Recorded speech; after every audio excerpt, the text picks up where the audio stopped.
อันนินทากาเลเหมือนเทน้ำไม่ชอกช้ำเหมือนเอามีดมากรีดหินแม้พระติมายังราคินมนุษย์เดินดินหรือจะสิ้นคนนินทา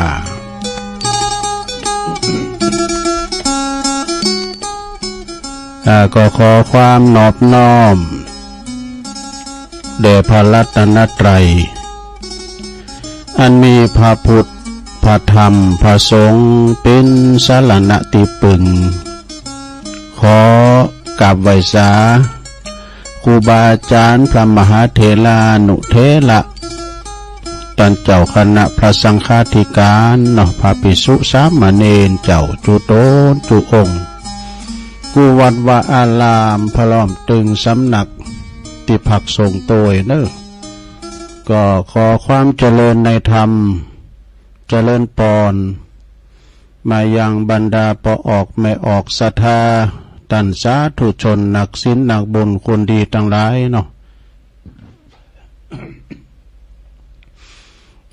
พอลงแม่ลงก็ดีพอลงแม่ป่าตั้งปีป่าหน้าเอาเนาะศรัทธาตีนจองห้องวัดเถ่าแก่หนุ่มกำใจยิงต่างหลายบ่าย3 โมงมาก็มาฟังรายการสารธรรมยามแรงยามบ่ายซึ่งก็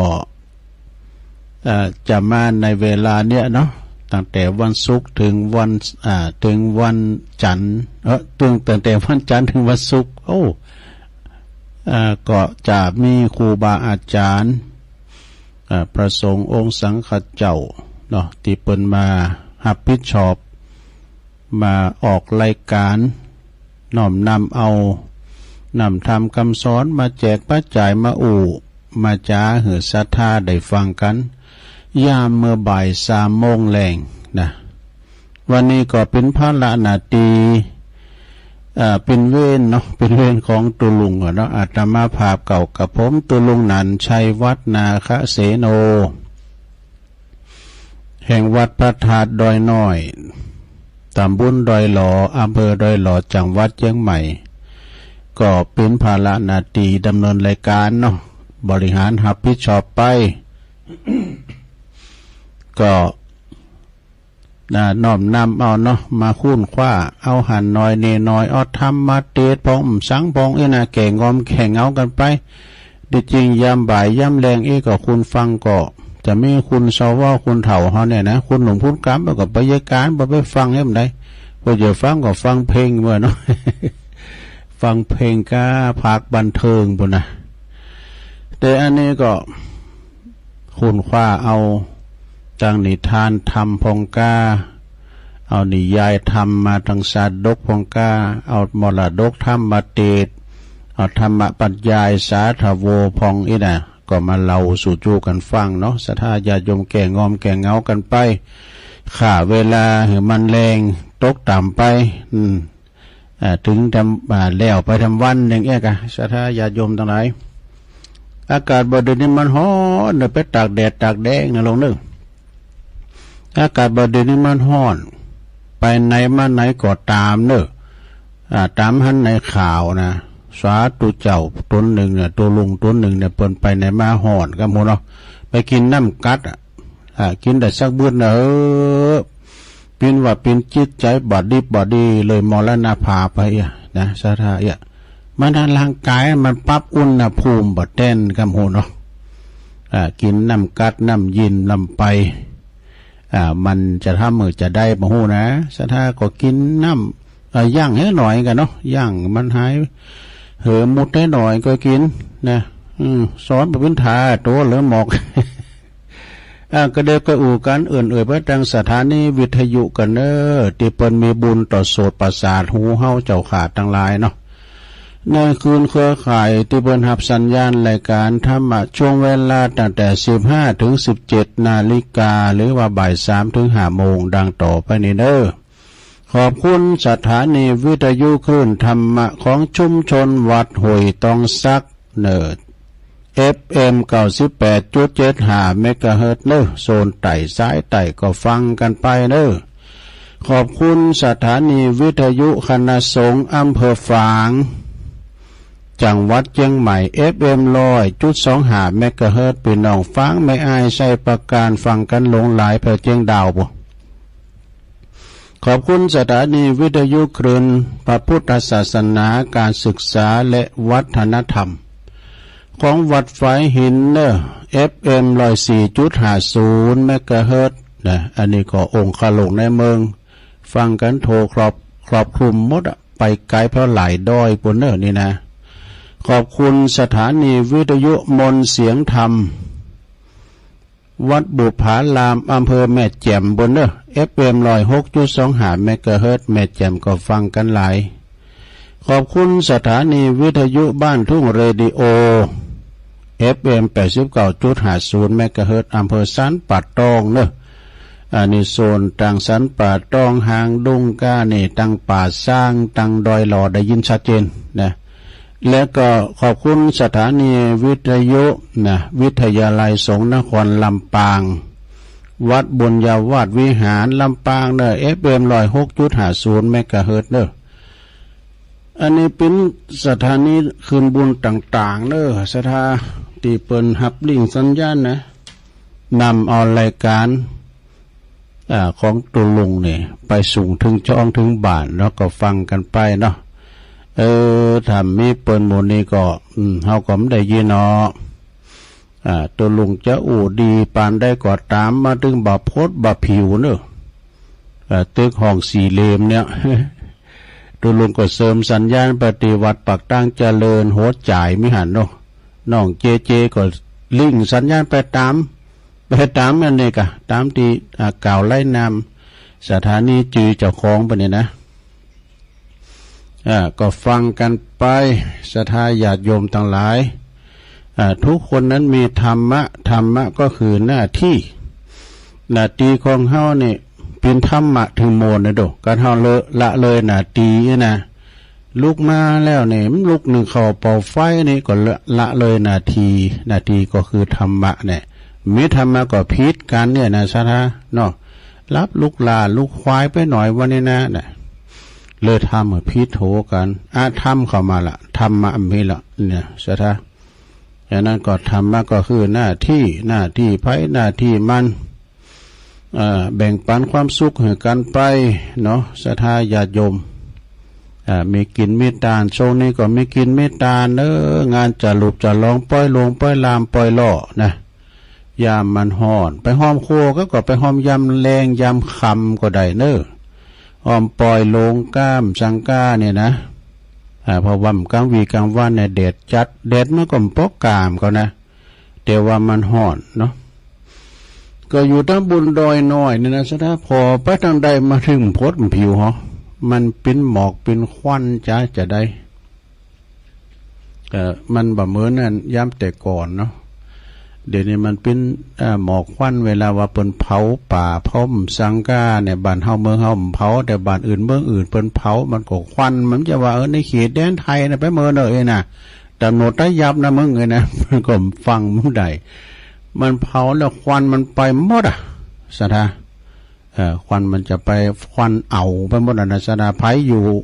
โหลุ่มนี่ยังแควหน่อยลุ่มมันไปทางนี่นะทางไต่เนาะเอาอยู่โหลุ่มยังแควหน่อยไต่ลุ่มนี่ก็นาแก่เนาะศรัทธาเอาแล้วศรัทธาญาติโยมทั้งหลาย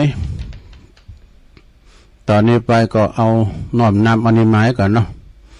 เอาอย่ามาดีเอานี้ก่อนนะวันเสาร์นั่นก็ว่าไปกรรมนะว่าไปกรรมหนึ่งทำของตุอุ้ยเนอะนี่นะไปดีมีทุนนี่กันที่สองเรื่องไปดีมีทุนอันนี้สำหรับเทศในงานทำบุญกุศลแก่ผู้ตายก็ได้นี่ชา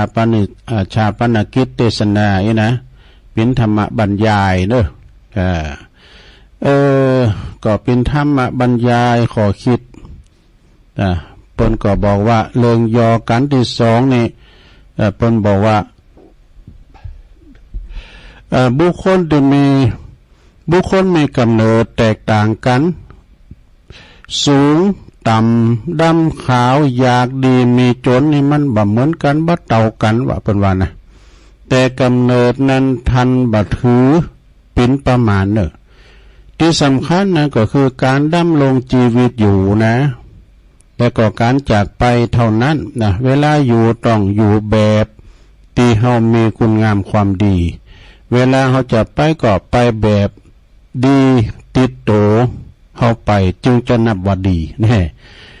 วัตถุประสงค์เนี่ยเปิ้นก็ว่าการที่สองเนี่ยมีสองข้อหนึ่งเปิดหือเข้าใจลักการทำชีวิตหือเกิดประโยชน์ทั้งแก่ตนและก็แก่สังคมส่วนรวมนี่สองเปิดหือเกิดวิริยะอุตสาหะในการทำคุณงามความดี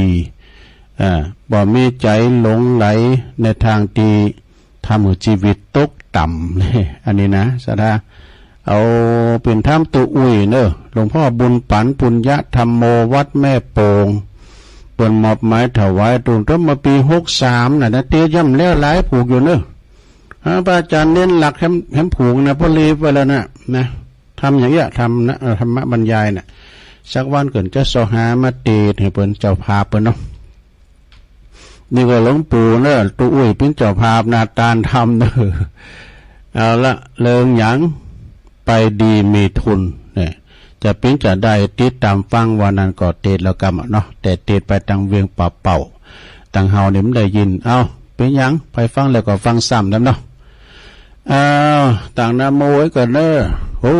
วันนี้ปู่จานบ่ได้มาสักกรรมหอนาดอ้ายว่าใส่น้ำลำไยใส่น้ำม่วงวะเป็นหยังเนาะ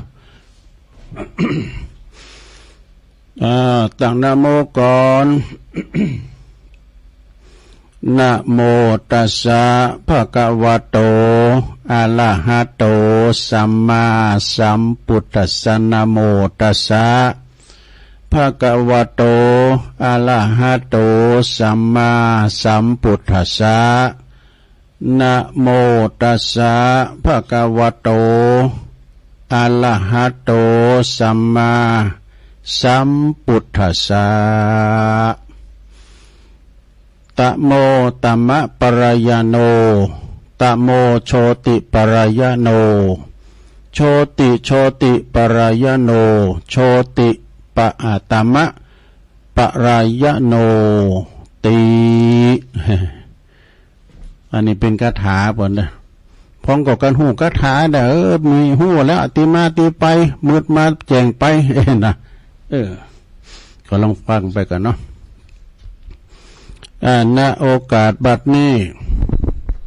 ตนโตแห่งอาตมาภาพก็จักได้แสดงพระธรรมเทศนาพรรณนาถึงสัตถุธรรมคำสอนขององค์สมเด็จพระชินวรสัมมาสัมพุทธเจ้าหนึ่งเพื่อฉลองศรัทธาปัสสาทะความเจอความเหลื่อมใสเพิ่มพูนกุศลบุญยราศีประดับสติปัญญาบารมีของตันเจ้าภาพพร้อมโดยตันสาธุชนผู้มารวมงานผู้ฟังกันในวันนี้โดยการบำเพ็ญบุญกุศลเปิดอุทิศบุญหือกับผู้ที่เพิ่นตายไปแล้วเนาะต่างพระพุทธศาสนาของเฮานี่เพิ่นเรียกว่าทำบุญทักษิณาหรอนะทักษิณานุปทานเนี่ย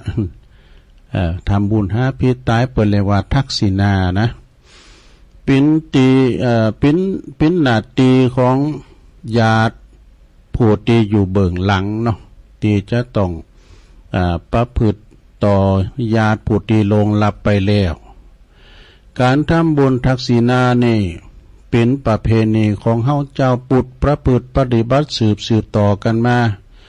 เป็นการแสดงออกซึ่งความหักความอาลัยความกตัญญูกตเวทิตาที่มีต่อผู้ตายบุคคลผู้ที่อยู่นั่นน่ะหมู่เฮาต่างหลายผู้อยู่เมื่อว่าระลึกนึกถึงว่าผู้ตายนี่มีคุณต่อตนหรือว่าต่อครอบครัวอย่างใดแล้วก็ควรที่จะต้อง กระทำบุญทักษิณาเนาะอุทิศบุญกุศลแผ่พายย้ายบุญไปเหือเ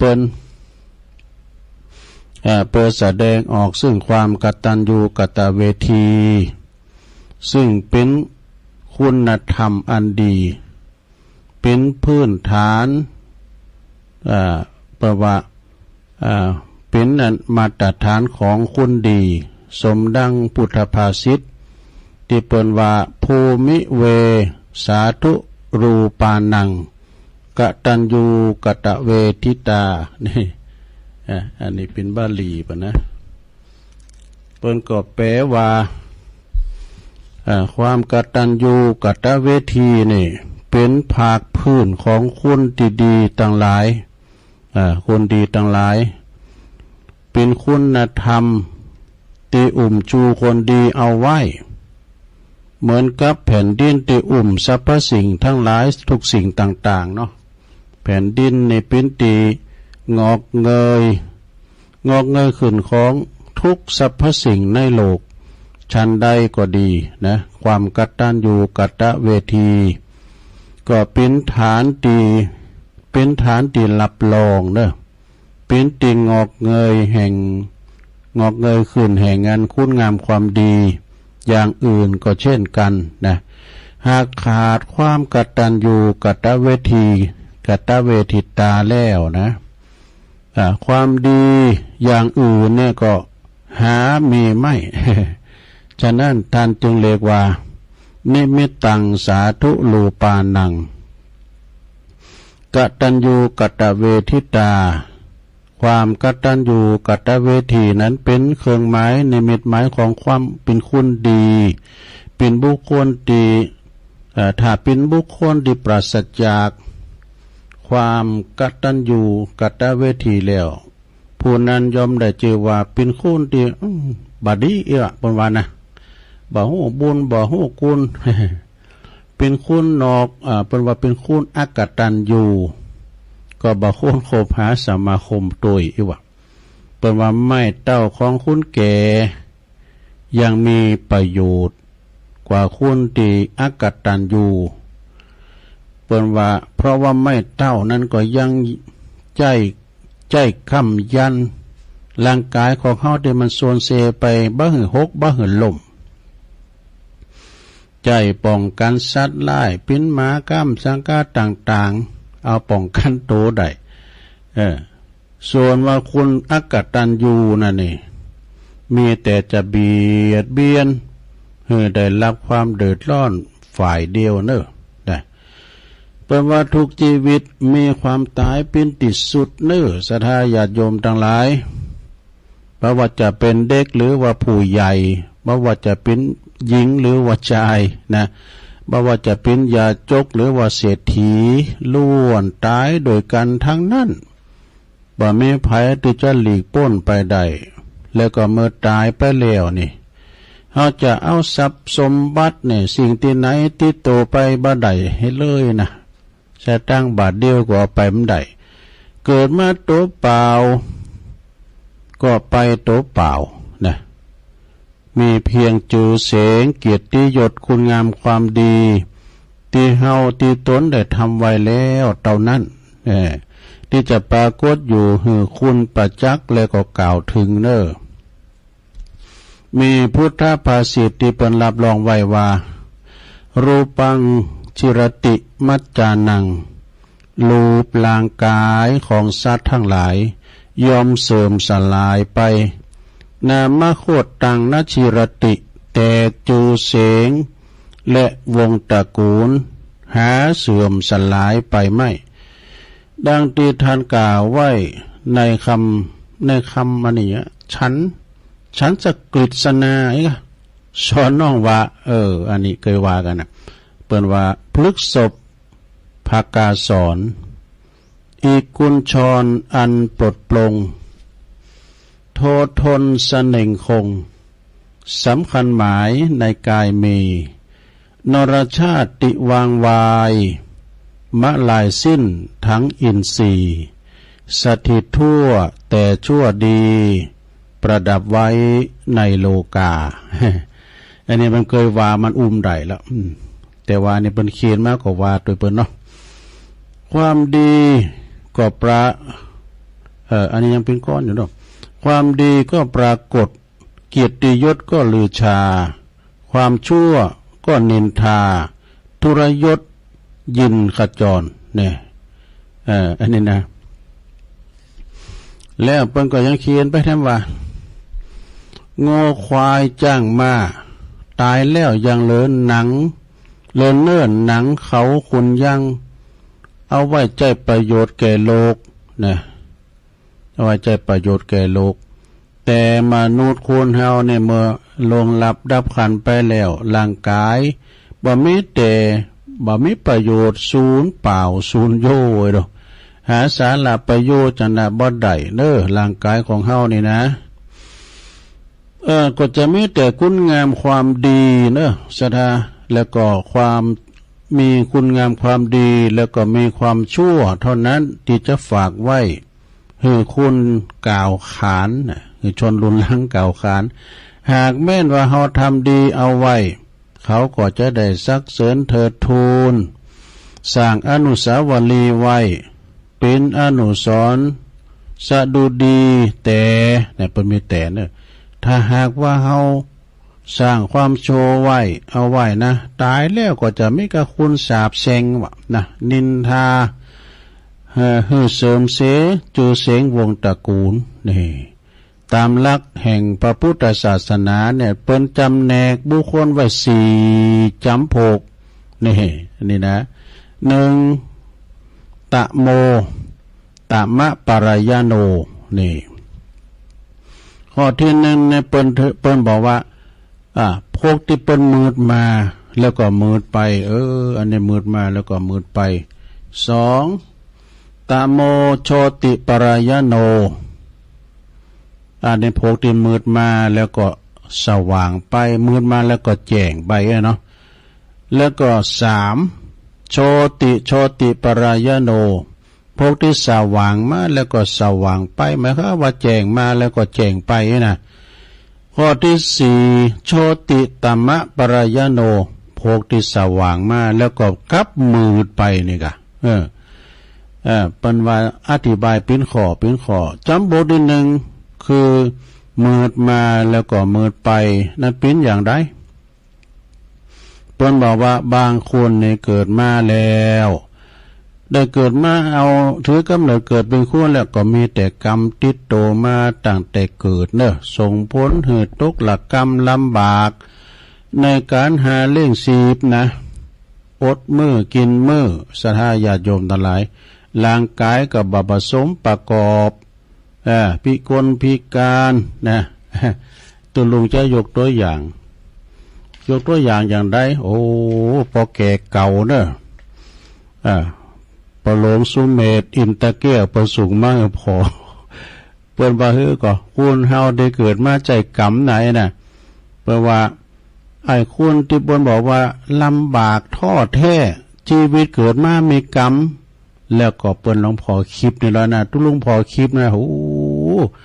คุณหนึ่งเนี่ยนะสะท่านอนกิ่งเกิกแล้วก็ตั้งกระทะไว้แต่หลังจากแหมกินน่ะทำอาหารนะสุมาเด้อเอาตีนเต้นมือเอาตีนเต้นมือแล้วก็เอากีบปากแล้วเอาโขนะโขมคือก็ว่าโขกะหล่ำมุ่นน่ะโอ้ยก็เป็นดีดูลงเอ้ยใครหาในตัวตัวคุณน่ะมันลำบากขนาดไหนบ่ทุกแล้วก็เอาอันนั้นใส่เอานี้ใส่แล้วตัวเนี่ยนอนกิ่งเกินนั้นแล้วใจตีนน่ะใจตีนกีบอันนั้นใส่อันนี้ใส่นี่นะถ้าพอก็สิถ้าจะล่ำไปเหมือนกันโอ้ลำบากแท้ๆเนอะอันนี้เกิดมาใจกรรมนั่นนะจ๊ะนะโอ้ตุกอยากกินแปลว่ากินก็เป็นตุกเป็นอยากเนี่ยเฮายังมีบุญวาสนานะศรัทธาญาติโยมเนี่ยเฮาเกิดมาใจกรรมเนอะเปิ้นนี่เป็นกรรมแต่กรรมก็มีหลายอย่างนะศรัทธาแปลว่าเฮามีกรรมเฮาเป็นกรรมเจตนาแน่นอนว่ามีกรรมเป็นของตนเอง เพราะว่าเรามีกรรมเป็นของตนมีกรรมเป็นผู้ให้ผลมีกรรมเป็นแดนเกิดมีกรรมเป็นพวกพ้องเผ่าพันธุ์มีกรรมเป็นที่พึ่งอาศัยเราทำกรรมอันใดไว้ดีหรือชั่วก็ตามเราจักได้รับผลของกรรมนั้นแต่กันคุณเราเกิดมาใจกรรมอย่างคลิปนั้นนี่เกิดมาใจกรรมแต่ปิญโยมินดูแต่เอาอันมือเอาใจแตนมือตีนซะนะบางคนก็หาเล่งชีพอดมื้อกินมื้อร่างกายก็ผสมประกอบพิกลพิการนะเกิดมาแล้วชีวิตก็เหมือนถูกสาปแต่กันเหมือนถูกสาปมาเกิดนะต้องคอยขอทานเป็นก็มีนะจากผู้อื่นเช่นจือว่ามืดมาแล้วก็มืดไปเนี่ยมืดมาแล้วแทนที่จะเกิดอาจจะมันนึกคิดว่าเฮามาอัตขัดขัดสนนี่ลำบากทั้งกายทั้งใจเมื่อเกิดมาแล้วได้อัตภาพเป็นคุณแล้วก็บ่ประมาทเขาก็สร้างคุณงามความดีอานิสงส์หลงไหลอยู่ในอบายามุกานี่หาเล่งสีโดยมิจฉาชีพเนี่ยบ่ฟักใฝ่ในการทำความดีแทนที่จะคิดว่าการที่เขาเกิดมาต้องลำบากนะอย่างอี้ก็บัดนี้ก็เพราะว่าเฮาเนี่ยบ่สนใจในการทำคุณงามความดีเอาไว้และสร้างแต่กรรมทำบ่ดีเอาไว้ในการก่อนจาดก่อนจ้าผลของกรรมนั้นจึงตามมาสนองทำให้ต้องทุกข์ยากลำบากเช่นนี้นะแล้วก็พยายามทำความดีแก่ไขไปกะอันนี้ครับทำแต่บาปอกุศลเอาบาปติดโตไปแล้วก็เช่นนี้เปิ้นชื่อว่ามืดมาแล้วก็มืดไปนะลุงนะ ต่อไปจำพวกที่สองเนอะทำหลง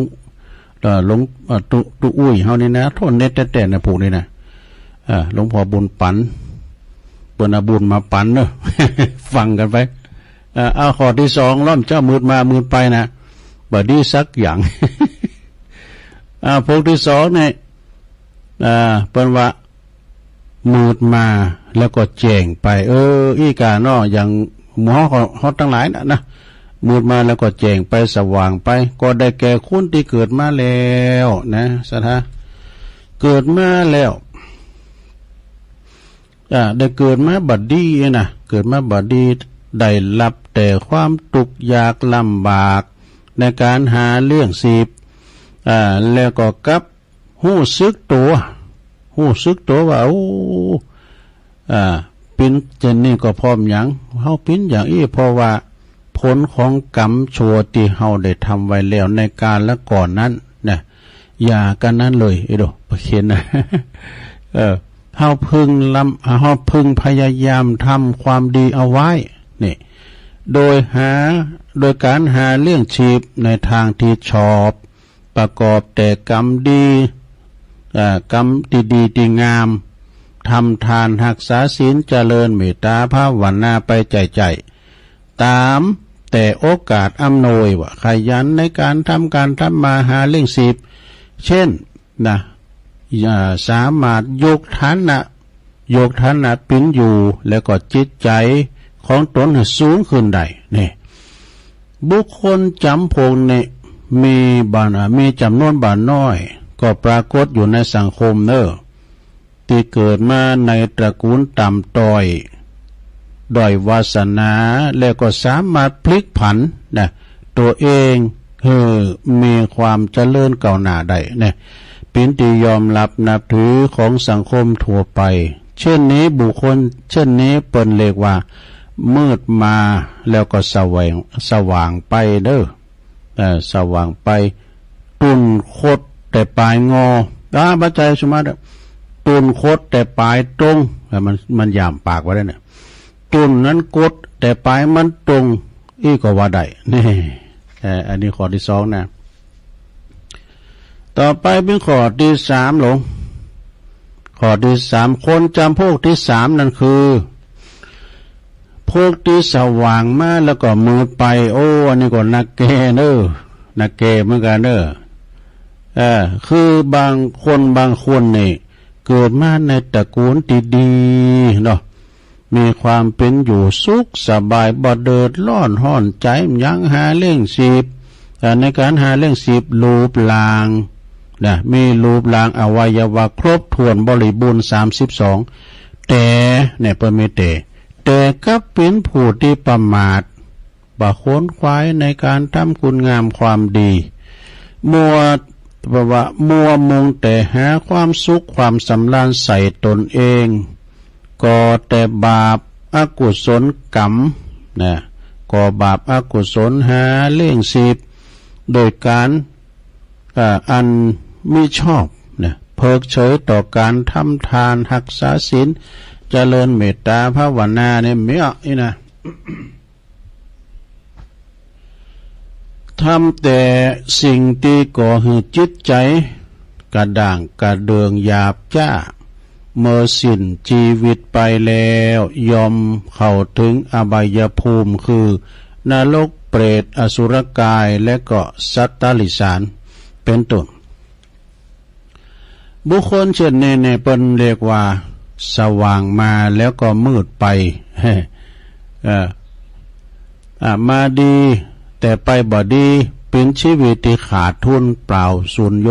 นะก็หมายความว่าไปแจ้งมามืดนะมันก็เขารับตาพอแล้วกำเขาไปเนี่ยเขาไม่กุมบีบจะดีนะกุมบีบก็คือไฟฉายเนาะกำปีกมาฐานมันหมดต้องงุมเตามันเอางุมเตาวันนี้เนาะตอนใดตังเนี่ยหมูนี่หมูอุ่นตังนี่มันแบบเกมฐานไว้หนักๆนะกะซัดเบ็ดไว้เนาะอันนี้อุปมาเปรียบเทียบต่อไปพวกสุดท้ายจำพวกที่สี่คืออย่างไรจำพวกตีได้เจอว่าสว่างมาแล้วก็สว่างไปโปรโตอันในช่วงชัชวาลอย่างแน่นอนคือบางคนในเกิดมาในตระกูลติดดีนะมีความสุขบริบูรณ์ทุกอย่าง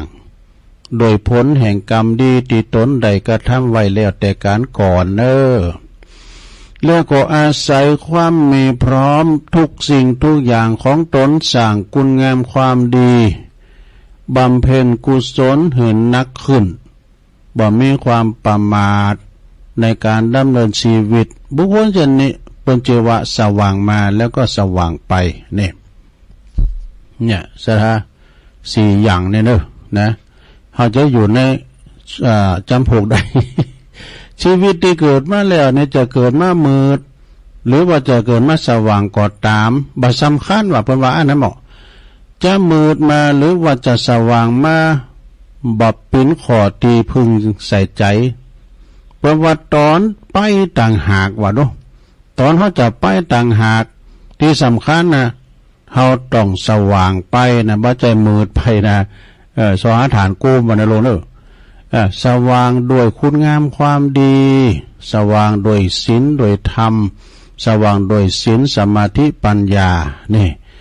ดันกล่าวไว้ว่าชีวิตที่สมบูรณ์นั้นต้องประกอบด้วยดี3อย่างด้วยกันดี3อย่างมีอย่างหนึ่งเพโหดีมาใจสุมามันกังมาอย่างนั้นบุญหนึ่งมาดีนะมาดีแบบมีบุญสองอยู่ดีแบบมีคุณแล้วก็3ไปดีแบบมีทุนเป็นอย่างนี้นะอธิบายว่าที่ว่ามาดีแบบมีบุญนั้นก็คือมาดีแบบมีบุญหนุนนำสูงให้สุขสบาย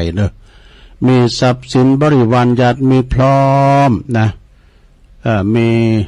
ผักปลูกบริวารร่างกายก็ครบองค์การ32นะ32ประการแล้วก็เช่นนี้ท่านเรียกว่ามาแบบมีบุญคุณเฮานี่นะมาแบบมีบุญเมื่อว่ามาแบบมีบุญแล้วต้องอยู่ดีแบบมีคุณคุณภาพนะ แล้วก็ไปดีแบบมีทุนทุนการศึกษามันจังก็อยู่ดีแบบมีคุณนะก็ได้อยู่แบบไหนก็คืออยู่แบบทำหน้าที่ของตนถึงพร้อมทุกคนเกิดมาเนี่ยล้วนมีหน้าที่ทางนั้นอย่างตุลุงวานะหน้าที่ที่รับผิดชอบธรรมะคือหน้าที่ที่เขาจะต้องรับผิดชอบและปฏิบัติต่อกันไปเป็นลูกก็มีหน้าที่ของลูกเป็นพ่อเป็นแม่ก็มีหน้าที่ของเป็นพ่อเป็นแม่เป็นครูบาอาจารย์ก็ทำหน้าที่ของครูบาอาจารย์เป็นผู้จารย์เป็นหยังก็ตามเลยนะก็มีหน้าที่เหมือนกันทั้งนั้นเป็นพระล่ะแล้วก็เป็นฆราวาสญาติโยมเป็นสามีกาภริยาเป็นนายกเป็นสสเป็นสวเป็นผู้ว่าก็ตามก็มีหน้าที่ด้วยกันทางนั้นนะสถาการทำหน้าที่ของตนถึงพร้อมทุกสิ่งทุกอย่างบ่บกพร่องก็ได้ชื่อว่าอยู่ดีแบบมีคุณอยู่ดีแบบมีคุณงามความดีลูกมีหน้าที่มีหน้าที่ของลูกคือแบบตอบแบบว่าเป็นว่าคือตอบแทนบุญคุณพ่อแม่นี่ลูกมีหน้าที่ตอบแทนบุญคุณพ่อแม่นะจะไปเลยกรรมพ่อแม่เปิ้นสูงหามสูงเฮนได้ปิ้นใหญ่ปิ้นโตปิ้นเจ้าคุณมุ่นนายก็ไปลืมปอลืมแม่อีน่ะเนาะลูกเต่าเหล่าล้านเลนลูกเต่าเข้าปั่นแต่ลูกดีเปิ้นว่าเลอเปิ้นถูกหวยก่อนรางวัลที่1ก่อนก็คือตอบแทนบุญคุณของพ่อของแม่พ่อแม่ก็มีหน้าที่เลี้ยงดูปูปาดลูกเต่าแนะนำสั่งสอนให้ลูกเนี่ยเป็นคนดีครูบาอาจารย์ก็มีหน้าที่การศึกษาและก็อบรมสั่งสอนศิษย์พระก็มีหน้าที่เผยแผ่ธรรมะนี่ภรรยาสามีกานั่นก็มีหน้าที่เลี้ยงลูกเลี้ยงครอบครัวบ้านนอกใจคู่ครองแม่นว่าเป็นคู่นั้นแม่นว่าเป็นนายกก็ดีนะบันเขียนทั้งหมดให้ครบถ้วนบริบูรณ์ลุงตุอุ้ยเขานะแม่นว่าเป็นนายกเป็นสสเป็นสวเป็นผู้ว่าก็มีหน้าที่ก็คือบริหารชุมชนการบริหารชุมชนพัฒนาชุมชนบริหารประเทศชาติให้เจริญรุ่งเรืองผู้ที่ทำหน้าที่ของตนให้บริสุทธิ์บริบูรณ์ให้ถูกต้องบ่ขาดตกบกพร่องแต่อย่างใดนั่นก็ยอมได้ชื่อว่าเป็นผู้อยู่ดีแบบมีคุณประโยชน์ก็คืออยู่ดีแบบมีคุณงามความดีนั่นเองคุณงามความดีนะสัทธาญาติโยมทั้งหลายเมื่อว่าเฮามาดีแบบมีบุญแล้วอยู่แบบมีคุณแล้วเพื่อให้ชีวิตสมบูรณ์ยิ่งขึ้นเวลาไปไหนเวลาไปก็ต้องเขาจะต้องไปแบบมีทุนเขาจะต้องมีทุนไปทุนในที่นี้ก็หมายถึงบุญกุศลบุญกุศลคือความตายเป็นสิ่งที่แน่นอนอยู่แล้วเป็นของที่บ่มีนิมิตบอกให้ฮู้ลงหน้าเอาจะตายเมื่อใดฉะนั้นเราจึงควรเตรียมตัวตายไว้ให้พร้อมก่อนที่ความตายจะมาถึงโดยที่บ่าเพิกเฉยต่อการทำคุณงามความดีดุจผู้ที่เดินทางไกลจัดเตรียมเสบียงอาหารพร้อมแล้วเนาะอาหารเขาก็พร้อมเก็บหมดแล้วเสบียงกลางห่อข้าวห่อเน็บเนี่ยก็มีหมดแล้วเมงก็มาแล้วมูลี่เขาก็ปั้นไว้เรียบร้อยพร้อมที่จะเตี้ยวหุ่นตั้งไกลแล้วก็พร้อมที่จะเดินทางไกลไปตลอดเวลาก็มาเข้าความตายมาก็พร้อมเพราะว่าเขาไม่ได้ภาวะพะวงกับสิ่งอันอื่นอันใดอีกแล้วบะโหงหาอาวรเนี่ยเด้อลูกเต่าเหล่าล้านก็ปิ้นโหงแล้วเขาปิ้นฝั่งปิ้นฟ้าแล้วเอาภาวะภวังพะวงอย่างสักอย่างเอาตนาปิ้นไปการไปสู่ปรโลกเบื้องหน้านั่นเองเปรียบได้เหมือนการเดินทางไกลเด้อต้องเตรียมสะเบงกลางก็คือเขาห่อปลาไทยยังอย่างนี้ ไหว้ให้พร้อมเนอะสเบงในที่นี้ก็คือบุญกุศลมีการหืดตานหักษาศีลแล้วก็เจริญภาวนาเป็นต้นผู้ที่ยังบุญกุศลถึงพร้อมแล้วเมื่อลาหลับดับขันไปสู่ปรโลกไปน่ะยอมได้ชื่อว่าไปดีแบบมีทุนโอ้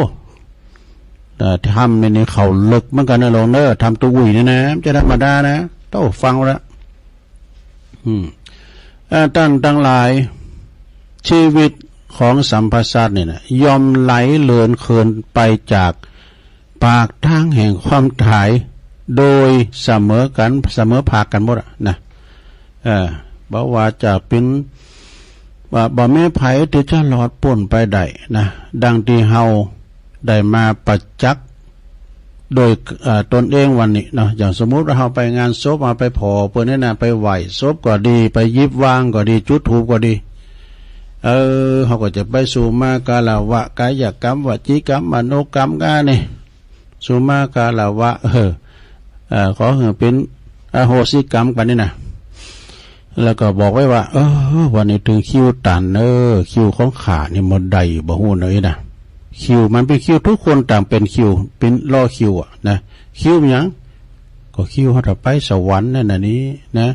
โดยมีผู้ตายเนี่ยเป็นทิฏฐธรรมมุคตินะฉะนั้นพึงรีบโขนขวายทำหน้าที่ของตนหมั่นสร้างบุญสร้างกุศลเอาไว้หนักว่าควรที่จะดีจะชั่วนั้นหาใช่อยู่ที่ชาติกำเนิดต้นตระกูลไม่แต่คุณจะดีหรือเลวนั้นอยู่ที่การกระทำเนี่ยกรรมเท่านั้นที่จะจำแนกแจกคือดีหรือว่าเลวสัตว์โลกต่างหลายทั้งมวลนั้นยอมเป็นไปตามกรรมของตนกำเนิดของตนกำเนิดของคนนั้นบัดสำคัญที่เกิดมาแล้วเขาจะทำดีได้นักแค่ไหนเท่านั้นเองเนี่ยเขาจะมาได้กำให้หรือจะขาดทุนไปนะเนาะจะสว่างมาหรือจะมืดไปก็ตามแต่ตอนไปนั้นต้องสว่างเป็นอารมณ์เด้อหมู่ห้องทั้งหลายเนี่ยแจ้งไปหมดสว่างไปหมดเด้อเกิดมาเนี่ยจะมีบุญหรือจะบาสมบุญเพราะว่าเกิดมาเนี่ยจะมีบุญหรือจะบ่มีหรือบัดสำคัญแต่เกิดมาแล้วต้องอยู่มีคุณแล้วก็ต้องไปแบบมีทุนมากหนักที่สุดนะในการทำบุญทำหือดีนั่นก็เพิ่งทำบ่อยๆแม่จะเป็นความดีเล็กๆน้อยๆเฮาหากว่าเฮาทำบ่อยๆบุญนั้นก็จะมาขึ้นเลยเนอะประดุจจะดังน้ำในตุ่มภาชนะอย่างก็ตามแล้วเขาเปิดหงายนะไว้กลางแจ้ง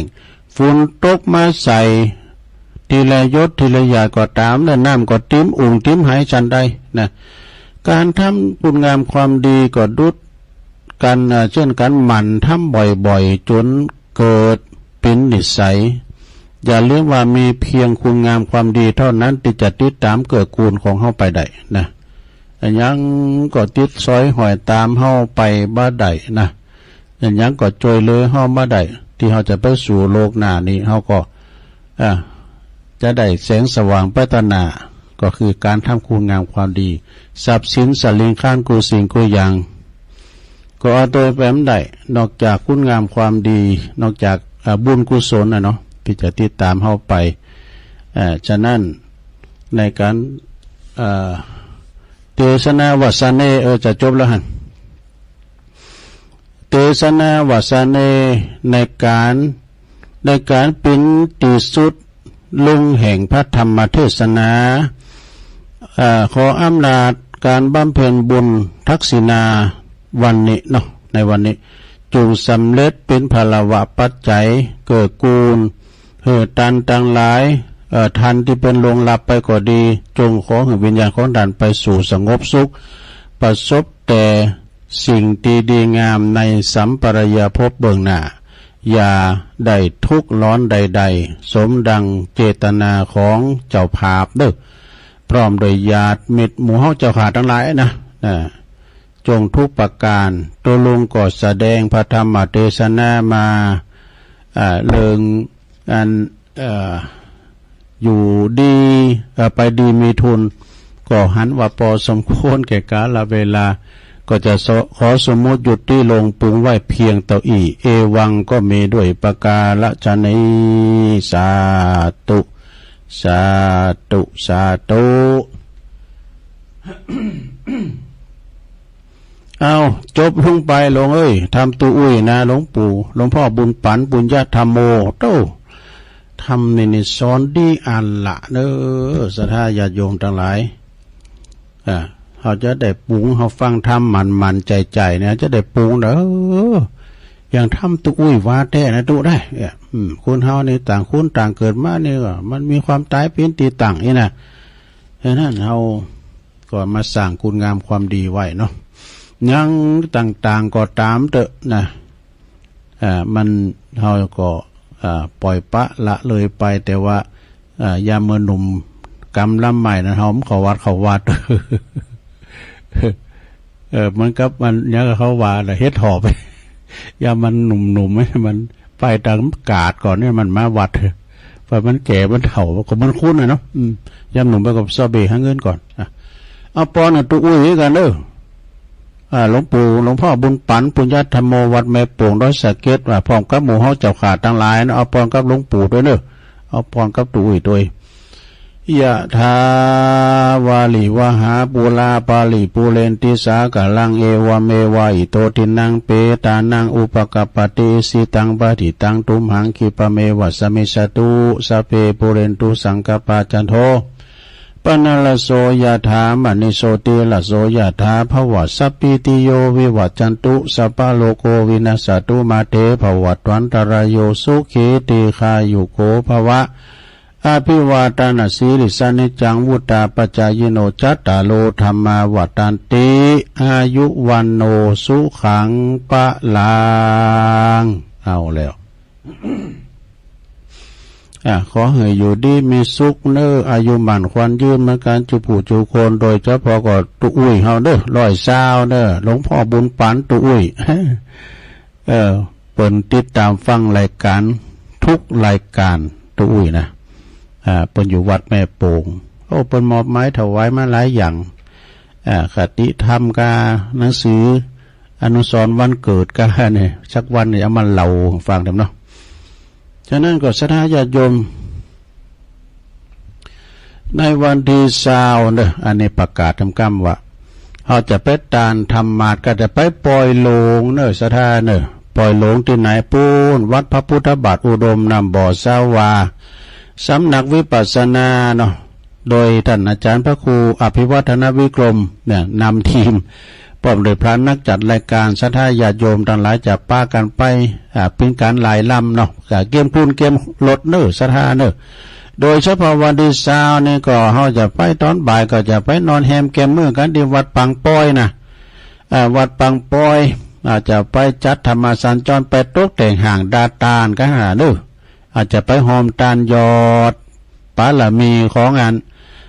แตนธรรมาดแก้วนะที่ประจะติดน้ำติดธรรมนะศรัทธาไผที่ว่าได้หอมได้ฉันก็เอาไปตานหน้างานบ่เลยเนาะแล้วจะมีธรรมสัญจรตัวอีกนะจะไปนอนข้างคืนกันที่หันที่วัดปางปอย1คืนวันที่20เนอะ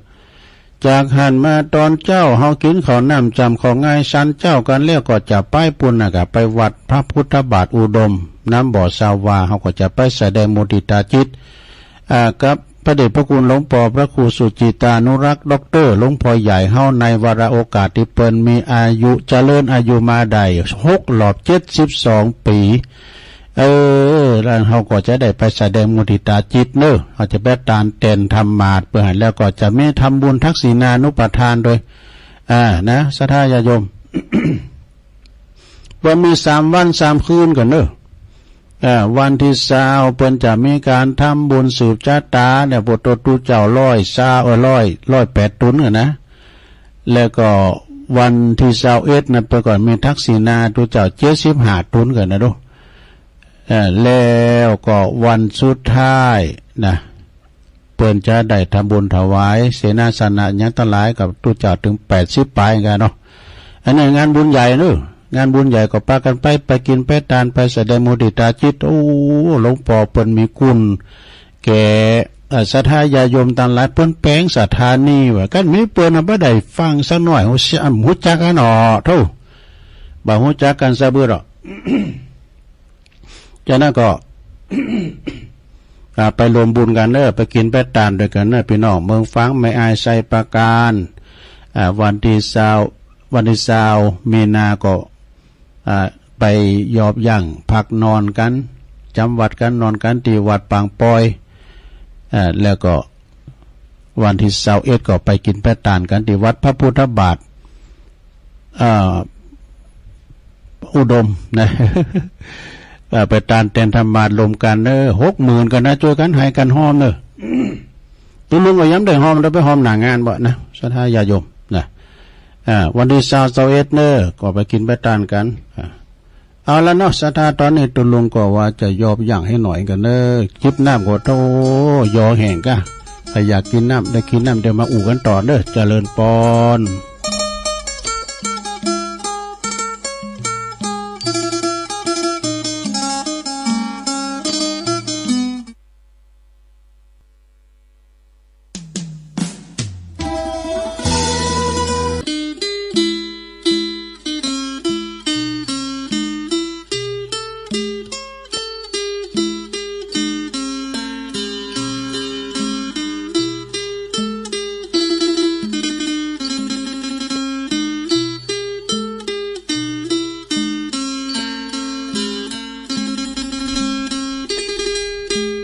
เอาแล้วศรัทธาญาติโยมทั้งหลายมาปะกันชั่วโมงที่2สุดท้ายเนาะขณะนี้ท่านทั้งหลายกำลังฟังรายการสารธรรมยามแลงดำเนินรายการโดยตุลุงยองนะมานางอู่นางจ๋ากับพอออกไม่ออกศรัทธาตอนแรงเนาะบางท่านบางคนก็อยู่บ้านอยู่จ้องเนาะแต่วันนี้มันร้อนก็ขอใจระมัดระวังเนาะว่าแดดร้อนแดดเผาแดดใหม่เพราะว่าร้อนใหม่ ร้อนใหม่อีกก็ระวังฟืนระวังไฟพองเด้อศรัทธาเด้อไฟนี่มีคุณอานันต์แล้วก็มีโทษมหันต์เวลามันใหม่มาเริ่มข้างอย่างศรัทธาเหลือก็เซาเฮิรนเด้อดำเป็นตอตะโกแต่มันเหลือแผ่นดินอยู่แต่ว่าพิษสินการพนันเขาเนี่ยเหลือสักอย่าง อันอะไรก็คลายหมดเนาะอันนั่นก็เอาไปน้ำมาห่อนจะไปเฝ้ากินน้ำกัดเนอะมาขี้ใจบดีอยู่พันวานะฉะนั้นก็ใจความระมัดระวังอุณหภูมิเขาปั๊บบัดตันเนี่ยเนาะปั๊บว้ยบัดตันนะช่วงที่2นี่ศรัทธาญาติโยมตุลุงก็น้อมนำเอาพระธรรมเทศนามาเด้อนะธรรมมานี่เป็นธรรมปื้นบ้านลั่นนะปื้นเมืองเขาผ่านสังกาเกิดเตดหลายตัวออกนะก็จะมาเตดถึงศรัทธาได้ฟังกันบัดนี้เดิน6ออกแล้วลูกศรัทธาออกมี2 คำแล้วก็เนาะวันนั้นวันศีลเดินดับเดิน5ดับแล้วนี่เดิน6ก็มีงานหลายอย่างเลยศรัทธาเนาะเดิน6เดิน7เนี่ยมันเป็นฤดูที่ร้อนกายร้อนแดดร้อนกายจะไปร้อนใจเด้อศรัทธาเด้อแปลงใจจุ่มเย็นไว้ จิตใจเขาจะไปห่อนไปตามแสงแดดและอากาศเนาะอันยังก็ตามมันมีบุญวาสนาต่อกันเด้อศรัทธาเนาะถึงบุญวาสนาทำกรรมนี่เนาะควรเฮาในถ้าว่ามีบุญต้องบุญตำใส่กันน่ะถ้าเป็นกูโพโตเมก็อยู่กันอย่างตลอดฟังปิ้นตายอยู่ด้วยกันครบอยู่กลุ่มจินนะประมาณน่ะแต่บางคนก็เลิกล่างห่างกันไปแต่อันนี้จะถึงเราพระพุทธเจ้าเนาะอันนี้เรื่องกรรมเก่ากรรมใหม่พระพุทธเจ้าในประเสด็จไปปุ่นเมืองโกสัมปีปุจ้า ไปกับพระอานนท์นะพุทธอุปถากแล้วก็พระแล้วก็กับพระอัครสาวกเนาะโมคคัลลาไปถึงระหว่างกลางตั้งเนี่ย พระพุทธเจ้าก็ตรัสบอกว่าดูก่อนอานนท์เธอจุงเอาน้ำขุน้ำโปเนี่ยไปขอน้ำกับยายเถ่าตั้งหน้าบานตนานกรรมไว้นะเพื่อจะลองทดสอบดูอานนท์ก็เตี้ยวตั้งแต่เพื่อก็บอกว่าขอดีๆหน่อยนะจะไปปีนน้ำโหงอย่างเปิดนะขอดีๆอ่อนวอนขอเปิ้นหิมาใดนะไอ้น่ะอานนท์ก็ไปอยากอย่างขอน้ำมกปู่เนี่ยนะไปเข้าไปป้ายิงเกตคุณเถ่าไม่ยิงยายอาตมาขอน้ำสักคู่สักโป้ไอ้น่ะเพราะว่าเฮือกระแปงนี่ก็ฮะปู่ปวดทุ่มก้องยาเถ่านั้นยายเถ่านะฮันมันที่บอกบุญประหับไม่มีนะขันนั่งใส่ประวัติอันประวัติเพราะว่าขันเอกขันนั่งไปว่าเนี่ยขันนั่งนี่เพราะว่าตะวาดได้ตะวาดไม่มีไว้เนี่ยอันนี้มีวาสนาต่อการลูกขออานนท์ขอคือก็ถึงได้นะไปบ่ให้จะขับไล่อานนท์นะซ้ำวะนะ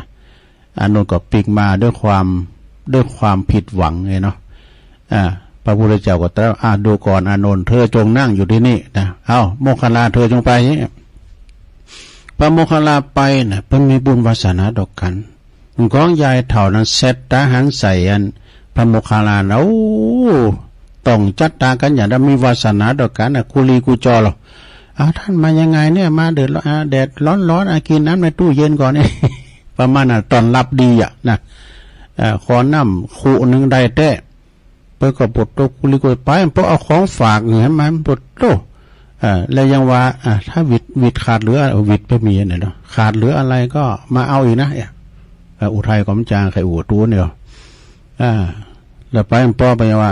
จะฝากลำไยพระพุทธเจ้าทอดอันมีลำไยเด้อปวดโตพระอานนท์มาแล้วปวดโตก็ย่างความสลั่งสังกาครับพระอานนท์ผมไปยังไม่ได้เนาะโมคคัลลาไปทำไมถึงได้เปิดก่อนเล่าในอดีตชาติเนาะอดีตชาติเนี่ยคือว่ายายเถ่านั่นนะก่อนนะจาดเดี่ยวปังหลังปะปิ้งกระต่ายวะกระต่ายน้อยแล้วมาตายกลางตั้งฮะอานนท์เป็นเดินทางไปก่อนเนาะตอนนั้นอานนท์มันจะเจออานนท์นะมันเป็นแหมผากนะหรอไปให้ใส่ซากกระต่ายน้อยตายเลงนี้จะไกลเอามือตุดหุ่นดังให้ว่าทำแสดงอาการรังเกียจนี่นะนี่อีลูกแล้วพอดีพระโมคคัลลานะก็ไปในสมัยนั้นเป็นเกิดปิจารอย่างว่านะเป็นคุ้นเลยนะไปหันใส่ซากกระต่ายกระต่ายน้อยมาตายเลยแล้วเอาไม้มาก่อและชาปนกิจนะคืออย่างเรียบร้อยนะนี่มันเป็นผลบุญอย่างผลกรรมอย่างนะมันมีกรรมมันมีวาสนาด้วยกันเนาะก็เลยว่าเกิดมาทำจารอานนท์ไปขอเนี้ยก็เดิมได้มันเป็นผลอย่างเนาะแสดงมันมีกรรมต่อกันนะมันไม่มีวาสนาต่อกันเนาะแล้วก็พระโมคคัลลาไปขึ้นได้นะกุลีกุจอเอาเนี้ยก็หือโมดนะเราไปอุ่นนักด้วยไปเตะทำก่อนทำพรานสังกาเลยสัทธาฟังนำฟังธรรมก่อนเดี๋ยวก็มาอู่กันแถมฟังธรรมก่อนนะโมตัสสะภะคะวะโตอะระหะโตสัมมาสัมพุทธัสสะอิมังธัมมาเตสานังสัทธาสาวัติยังวิหาลันโตอัลลัมปะกะเทสิสาทะโว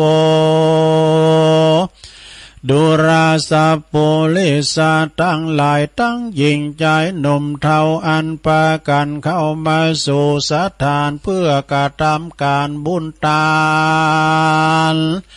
ญาตินำอุติสาพร่ำไปหาผู้หมอหลานนามวยมอดขอเฮินนาบุญอันนี้ไปรอดถึงเลววายดัง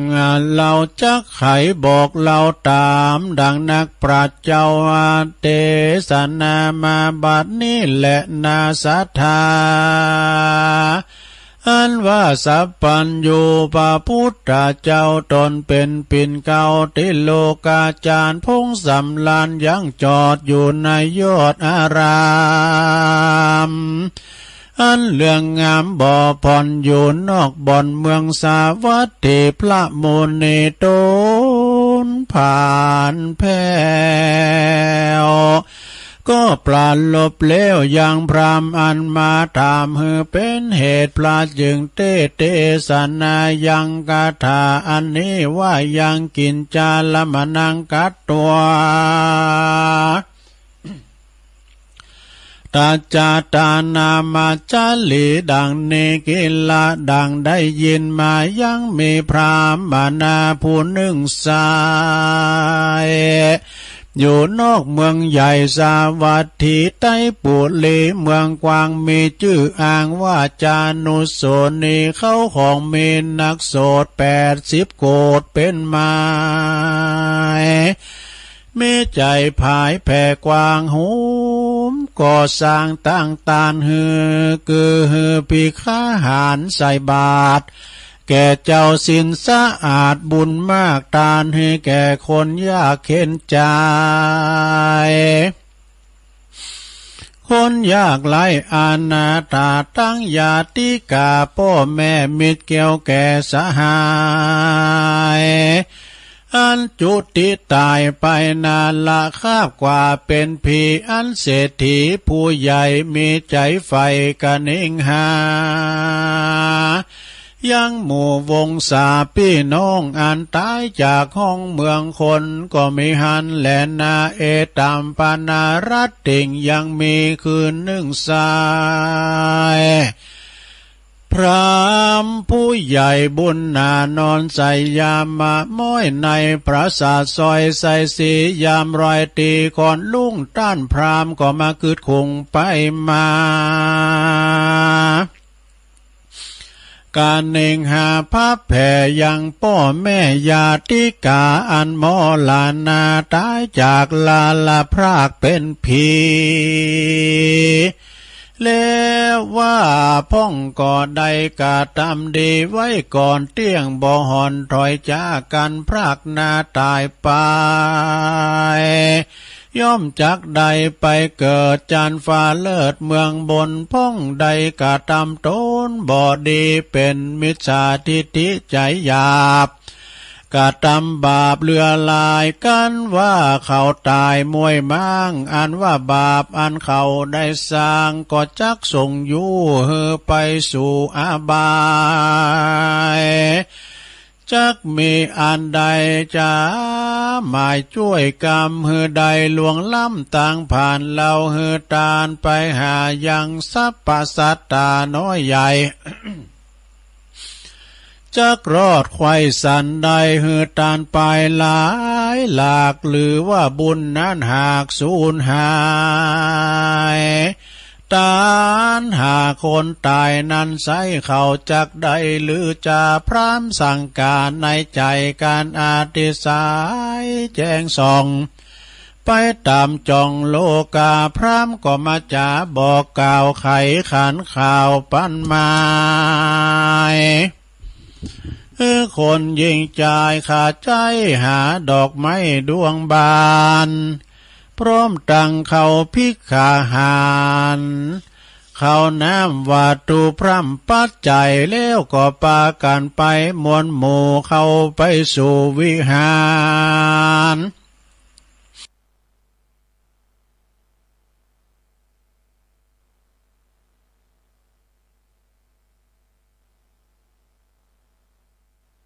พระพุทธเจ้าคาเนเล่าสั่งกาว่าสเปสัตตามวลหมู่อันตายไปสู่โลกหน้า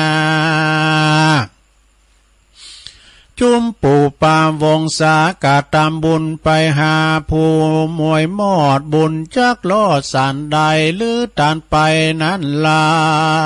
วได้สูญเปล่าด้อมได้บุญนั้นหายกว่าจอยคอพระยอดซอยบุญนาเตสนาเก่าแก่หายแก่สังสงสัยแดดเตออาตะโคภาคาวาเตสังวจนังสุตตาในกาลานั้นใส่พระที่ไว้ตนงามกันว่าพ พรามผู้เฒ่ามาต้านเหล่าปุชชาพระสัทธาโตนผ่านแผ่วก็จึงไขขอูบแก้วเทศนากล่าวเป็นคาถาแล้วว่าสัพเพสัตตาอันว่าเปรตทั้งหลายนั้นนาม้วนหมู่ยามเมื่อเขาอยู่เมืองคนกาตามตนบ่ดีกายกรรมมีบ่ชอบวจีกรรมด่าตอบลวงลายมโนกรรมร้ายใจบาป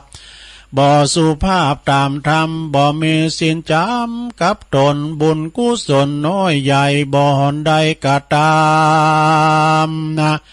เตี้ยวต่างดำจะใจก็จักใดไปสู่เสวยกรรมอยู่ตามมีกรรม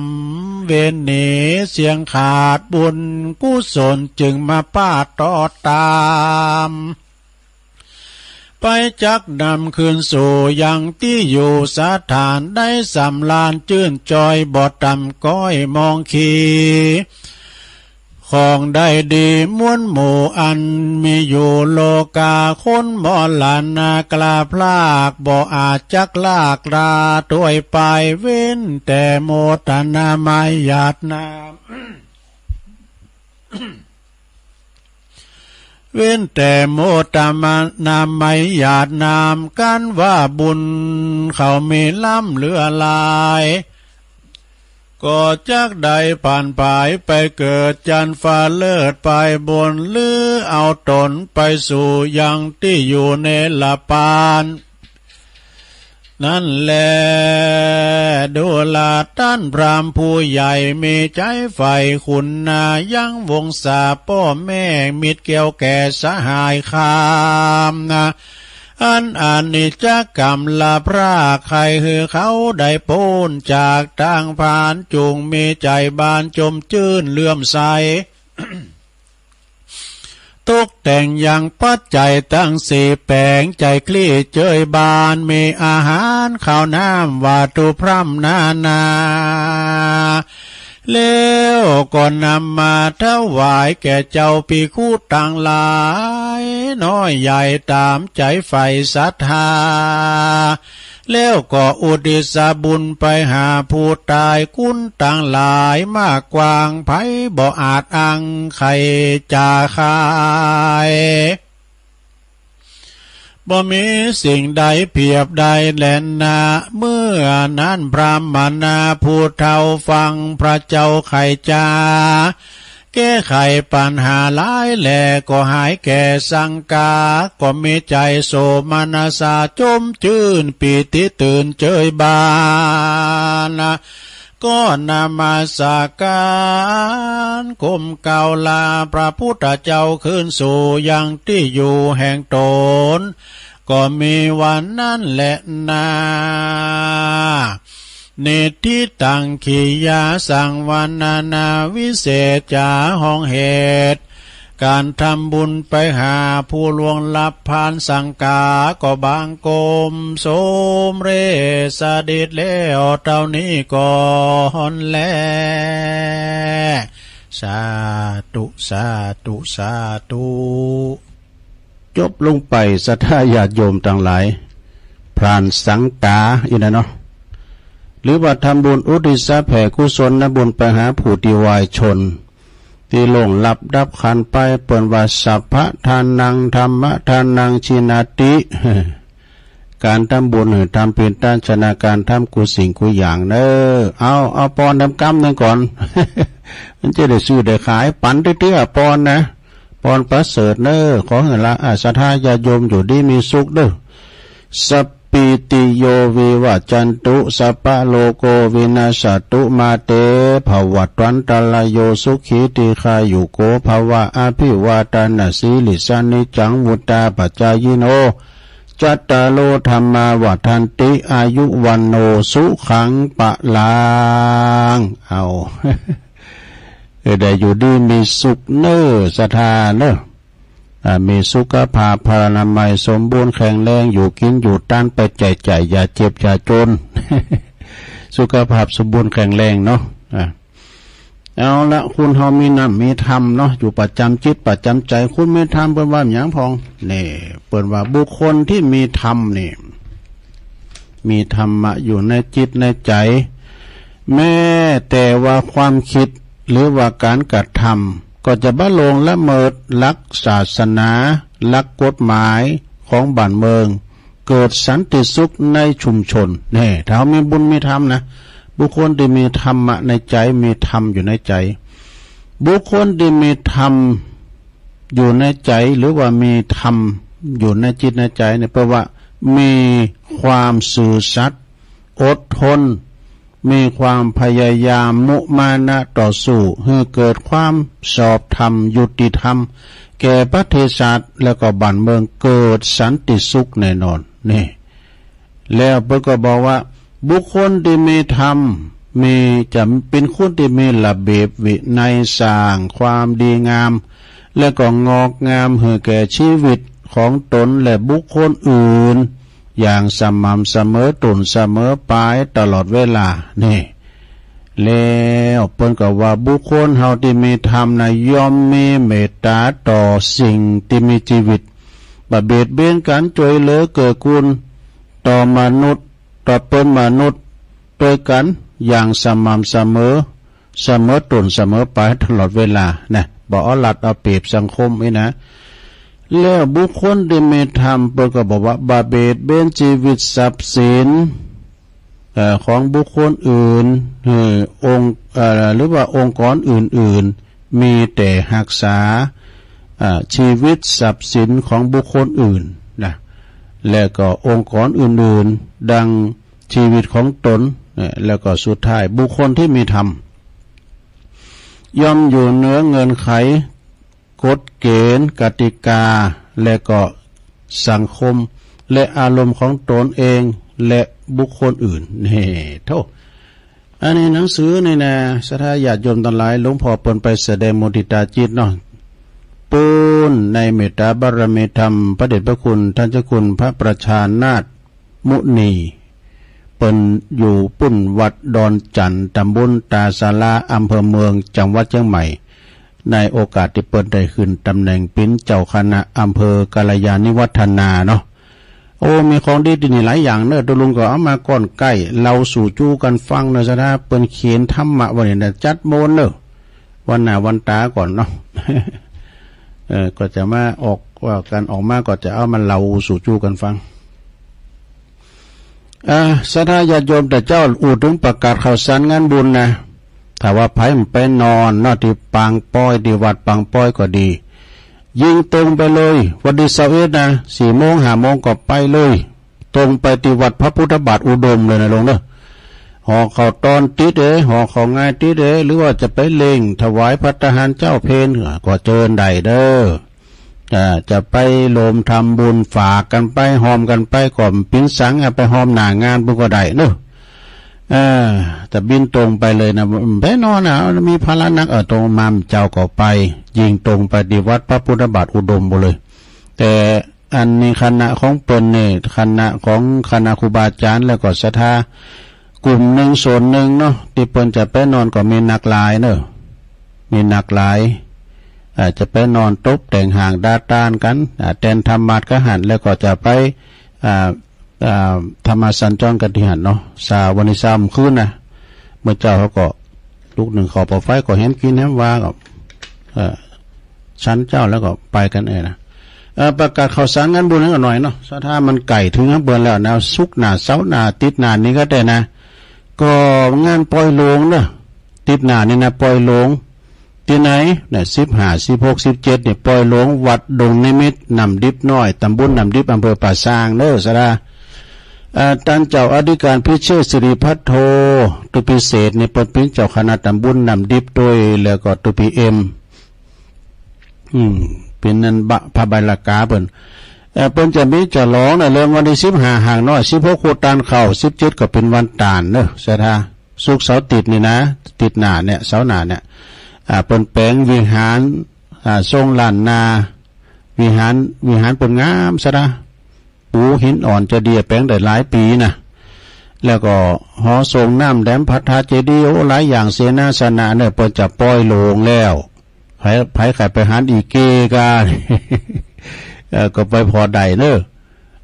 ที่วัดนำดิบน้อยหรือวัดดงนิมิตนะโอ้ยเสียดายตัวลุงมันซุบจับกันเนี่ยมันได้ไปแต่ตัวปีไปก่อนโทรมาในมนเอาไว้ปุ่นงานเดินเก่าบนเนาะก็ไปนอนเสียดายแต่มันจับกันใครแยกลางได้แต่ว่าจะไปหอมวัดไปหอมมัน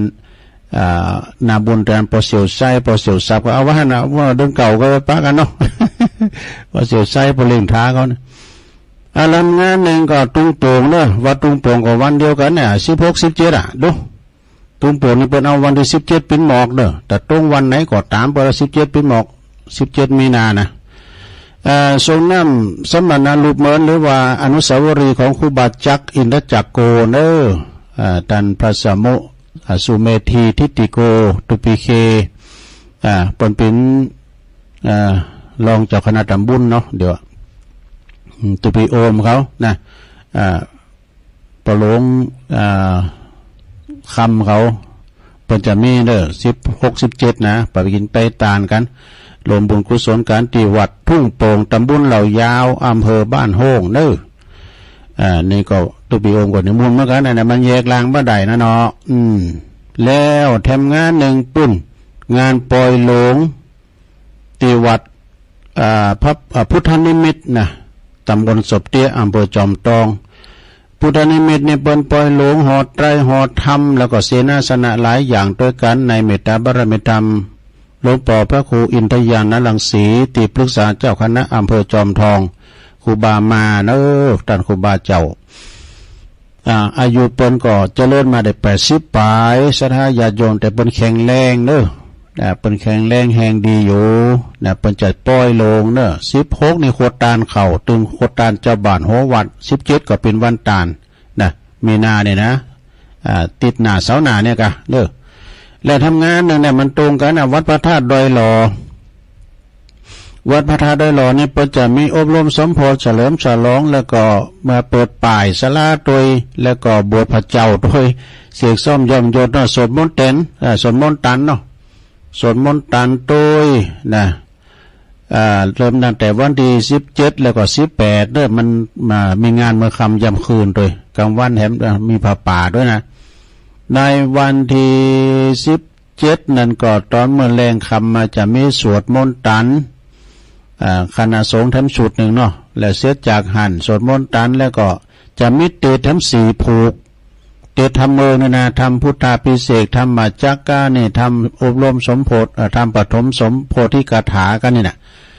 เตะทำ4ผูก4กันแล้วจะมีสวดเบิกแถมเนี่ยของคณะสงฆ์สมณเณรจากวัดพระธาตุเจ้าสลีจอมทองจะมาสวดเบิกแถม2-3 วันบ่เนาะ เนาะจากหันก็จะมีโกนเขาติบแถมดูโอ้ติดต่อตีหนึ่งกันคืนหงได้ละบ่นะ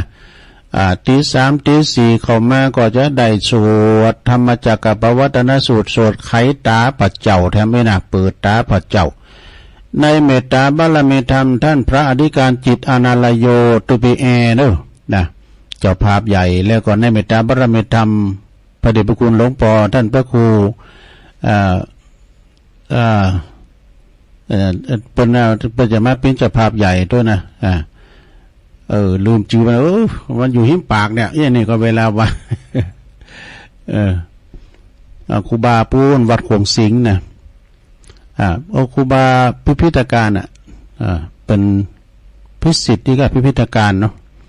ครูบาหลวงเป็นปัจจมาปิ้นเจ้าภาพเพราะว่าเป็นบรรลุบันเกิดเป็นกฐินป่าเป็นเอามาอยู่เลยนะเอามาเลยเนาะอันนี้ก็จบไปวันนี้ก็แล้วไปแล้วว่าเนาะดอนน้อยว่าดอนน้อยเนี่ย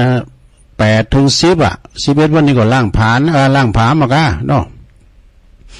วัดดอนน้อยก็ปล่อยลงถ่ายเลี้ยไปแล้ว6 โมงก็วันนี้ก็เนาะ11เน้นเข้าไปก็หัววัด เนี่ยปล่อยลงปล่อยลามแต่ศรัทธาญาติโยมทั้งหลายก็กินต้านกันไปเนาะอันนี้ก็เลยเอามาเล่าสู่จูกันฟังเอาเวลาตุลุงก็ยังเหลือหลายอยู่เอาอันนี้ทำกรรมเนาะมนงานสันเล่าให้หน่อยบอกของอาจารย์บุญเพลินยาวิชัย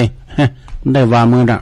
เรื่องยุค เรื่องยาเนาะศรัทธาญาติโยมทั้งหลายเรื่องยุคเรื่องยาเอายอดนี้ก่อนเนาะยอดพระละมีก่อนยอดสัปปะ ยอดสัปปะนี่มีอย่างล่ำเหลือเปิ้นว่าเฮาเอามากลับมาทอดเจ้านี่ก็มีเนาะยอดพักบุ้งนี่เอามาทอดเป็นนั่นพักบุ้งไฟแดง อันนี้เป็นของอาหารพื้นเมืองเขานะซะนะพักบุ้งสมัยแต่ก่อนนี่มันพักบุ้งเขี้ยนน่ะลงไปเฮาตามต้องให้ต้องนายำยำแรงเยอะกันเนาะ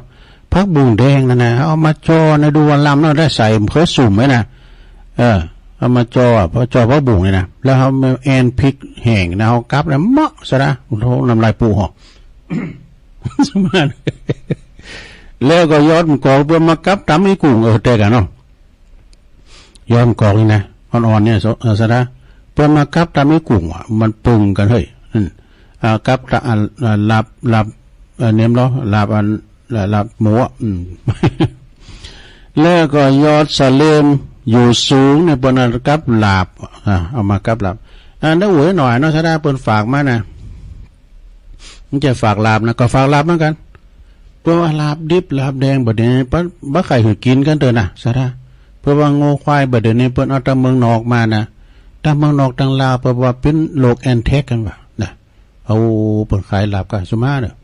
แต่ฉะนั้นก็โขก็ได้แล้วเนาะโขลาบไปกันเด้อเพราะว่าลาบนี่มันก็ถึงความจริงเพราะตอนใดมันคืนมอมได้แล้วก็ยอดผักกาดนี่เอามาจอนี่ จอผักกาดจอบาร์เดอร์ จอผักกาดใส่ยอดใส่มะขามนะใส่มะขามฟักว่องไอ้น่ะใส่มะขามจอผักกาดมันเป็นอาหารพื้นเมืองเขาแต่จอผักกาดนี่นะใส่ดุกหมูก็ใส่หมูฮิปปี้ จอผักกาดนี่ก็ลามเฮาแอนพริกกับไว้นะอันนี้หมันพอเด้อกับวันศีลนี่ก็ได้มาเด้อคุณเฒ่าจะเอามาหือคุณเฒ่าเอาขึ้นมานี่กับวันศีลน่ะแล้วเดี๋ยวก็ดอกหอมพองนะพอตัวดอกหอมใหม่ๆก็ล้ำนะเอามาโขใส่ไข่โหลอยู่ตู้เจ้าไทยมาเขากำทั้งเฮาไว้กะแม่บ้านเขาโขดอกหอมโอ้ยอร่อยดีมาเมนูอะไรเนี่ยอร่อยดีกับแม่บ้านผู้ก่อไปแถมวันนึงเอาไปวันที่4นี่ไข่บิดลังตำเลยไปไหวแล้วไอ้หัวแหลมมันบุกเหลือเกิน ไอ้หัวแหลมมันบุกเหลือเกินแบบดอกหอมแล้วก็ยอดหน่อแล้วเป็นว่ายอดหน่อมันเป็นอย่างนั้นยอดหน่อนี่เอามากับน้ำปูเน็ตก็หน่อไม่ไหลนะกะก่อนนี้อยู่ให้สมัยเรื่องเก่าเนาะพี่ตาไอ้ปอหน่อไม่ไหลมาเนี่ยกะมันยาวย่าแล้วก็ซอยก็มันจะดีเนาะเอามาฟานเป็นแผ่นอย่างจะตั้งแดง อย่างจะตั้งแดงหรอใส่ตั้งเป็นหูน่ะเอามาแกงกันแล้วอันเอาเนี่ยโหปลาทูอันจิ้มเนี่ยนะโหนึงก็ได้ครับเนาะซ้ำใส่เราแล้วนำมันโนดินะต่อไปยอดพักเพชรเนี่ยมาใส่แกงแคมันปรุงกันเด้อพักเพชรเนี่ยนะพักเพชรดอกเหลืองนะลูกเอามาโลกกันนะพี่ตาแดงก่อนลำนะพักเพชรดอกเหลืองพักเพชรเมืองเขาเนี่ยกันพักเพชรเมืองเขาเนี่ยเมื่ออ่านนั้นไปโดยหลวงพ่อปฏิบัติเน้นเขาปุ่นอะไรเงี้ยก็เมลโคเมลค่าปุ่นนะไปบัตรเน้นก็หงเฮนเลโคเองนะก็มีนะไปบัตรเน้นก็ได้ไม่หงสอนนะเพราะว่ามันแขว้งในลายต่างนี่มันก็มันแขว้งมันไปออกอย่างนั้นวะนะก็เอาพอหน่อยเขาไล่เก็บเอาอ่อนๆนะบ้าง มันแขว้งยังเป็นปลูกอะลุงลายต่างไอ้นะแล้วก็ต่างมันก็เป็นลูกลังให้เลยแล้วไผเอามาปลูกแล้วก็มีอันเนี่ยบุญดอยนะมีอันพักเพชรนะกะพักเพชรดอกเหลืองเนี่ยเอาคือพอหน่อยนั้นไปไล่เด็ดมาขึ้นมาเด็ดดอกเหลืองควางเอากระยอดมาอุ่นนั่นกว่าดอกมันนั่นก็ล้ำไหมถึงไหนละ โอ้วันนี้มีธรรมะอย่างนั้นแหละเอาใครเขียนได้พอแล้วเนาะใครเขียนได้พอแล้วก็ดอกแก้เหรอดอกแก้นี่ก็เอาเป็นวันโลกับน้ำพริกดอกแก้ขาวเนี่ยก็ลงดอกแก้ขาวเนี่ยนะเอามาโลกับน้ำพริกหน้าวัดป่าต้อนะโอ้เก่าจัดใหญ่ได้ทุกปีวานมาปีนั้นแต่10,000ปลายไปตุลุงเมื่อวานน่ะผมได้อายวันเพกทุกปีวาน มันตกกูนาทีเลยก็เวลามันดอกมันน่ะดอกแค่น่ะเก่าใหญ่โตเก่านี่อ่อมจอดเนอะแต่เป็น100 ปีมันก็นี่เก่าดอกแก่แน่ดอกแก่สีขาวน่ะพักจิกเนี่ยมันเคยกินบ้างเพราะว่าเอาใส่เพราะว่าเอายำใส่ปลาทูอ่ะพักจิกอ่ะเนี่ยเอาไว้แต่อีกเนาะจะได้เนาะเดี๋ยวตุลุงจะ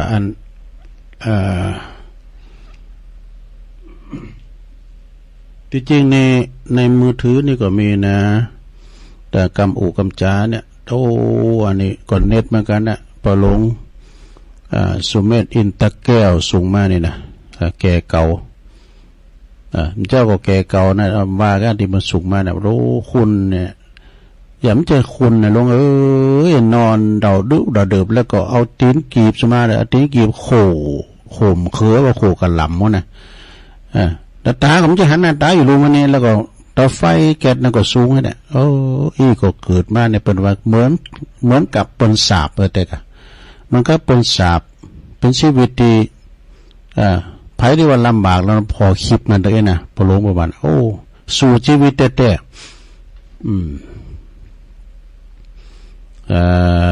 เดี๋ยวกันได้ลงเนอวันนี้วันจันทร์ผู้วันการผู้นึกก็ฟังพระอาจารย์เน้นหลักเนอปัญโยนนันพระอาจารย์เน้นหลักก็เป็นมีดีทั้งหลายอย่างสร้างดินละครใดฟังล่อเพราะนั่นกลกอ่ะล่อเป็นก็โมนขี่ล่อนะเป็นนาเนี่ยก็นาลมหยาดนี่กะที่เป็นลินแสดงเศร้าใจเหมือนกันเด้อฟังแล้วตักตังลายนี่ก็มีอยู่เดือนนี้อันนี้พระลงสมเด็จเขียนว่าได้นี่มาสถาญาติโยมก็เอาดูขอความเข้าลงถ้าจะเต้เป็นวันนะเกษียณมาแล้วนะเพราะว่าขอบคุณผู้ที่เขียนแต่งมานะเกษียณมาแล้วเนี่ยบอกแค่พลิกผันในแต่ละวันเหมือนกันบ่ได้เนี่ยบางคนเดินทางแอวเหนือลองบางคนเดินทางแอวกลางเหนือไต่ท่องเที่ยวไปโมนแต่กันเนาะท่องเที่ยวไปโมนแต่บางคนอับเฉาเอาตัวบ่อแป้ปัญหามีแก่ตึงวันตั้งแบ่งบ่มีจิตใจมือตันแต่ในแต่ละวันหาสุขบ่ได้เนี่ยมันเหมือนกันเลยซะนะหาสุขบ่ได้นะเพราะว่าพองไปเล่งหลานเนี่ยพองได้ไปเล่งหลานฝากบ้านตามไก่ขอเปิ่นมาใจบางครั้งเนี่ยจาดพองเฮฮาลานล้าบ่อยยั่งจวนกันกินเหล่าเมางันมนงันปากันจวนกันกินเหล่ามนงันนี่นะสระจาดพองเขาวัดหวังขึ้นสวรรค์โลกปัจจุบันบทสนเกี่ยวของอีหลีดีเนาะพองบทสบาย